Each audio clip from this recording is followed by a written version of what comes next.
славен трудом человек. Спустя почти 80 лет после кровопролитных боев за Малгобек, те, кому мы обязаны жизнью, наконец обретут вечный покой. Для 44 солдат Красной Армии война закончилась только сейчас. Их останки поисковые отряды обнаружили в апреле. Это миссия печальная, но почетная, будет еще долго продолжаться, потому что эта земля, она овеяна кровью и славой. Низкий поклон вам, герои! В сентябре 1942 года немецкие войска начали массированное наступление на Малгобек. Главной целью противника были нефтяные промыслы Грозного и Баку. Город несколько раз переходил из рук в руки. Но советские войска сорвали план гитлеровского командования. По официальным данным, в боях за Малгобек полегли 120 тысяч бойцов Красной Армии. На сегодняшний день вот официально у нас где-то около 3,5 тысяч имен уже установлено. Поэтому эта работа должна и проводиться. Поэтому, как и говорил Суворов, война не закончена до тех пор, пока не будет захоронен последний солдат.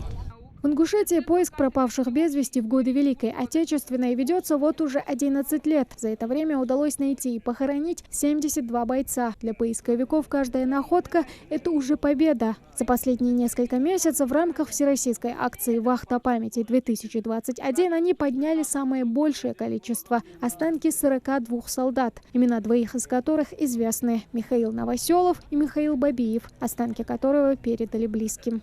Торжественное захоронение 44 бойцов, поскольку у нас были еще на ответственном хранении именные бойцы, которых мы искали родственники. К сожалению, мы их не нашли родственники, нам пришлось предать земле. Среди тех 44 бойцов, которые мы подняли, у 5 были именные солдатские медальоны. Имена большинства обнаружены, хоть и неизвестны, но подвиг их точно бессмертен. Поэтому участникам траурного митинга трудно скрыть эмоции.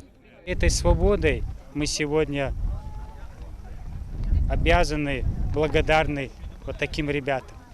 Наверное, когда здесь шло сражение, каждый, наверное, все-таки надеялся остаться живых. Каждый метр земли рядом с Малгобеком хранит следы памяти о Великой Отечественной. Организовать траурный митинг получилось в рамках партийного проекта «Единой России. Историческая память». Чтобы белых пятен в истории Великой Отечественной стало меньше, работа поисковых отрядов не заканчивается и будет вестись до тех пор, пока не будет найден последний солдат. На поля сражения под Малгобеком поисковые отряды вернутся уже осенью. Тамара Хашагульгова, Акрамат Тасхоев, Новости 24.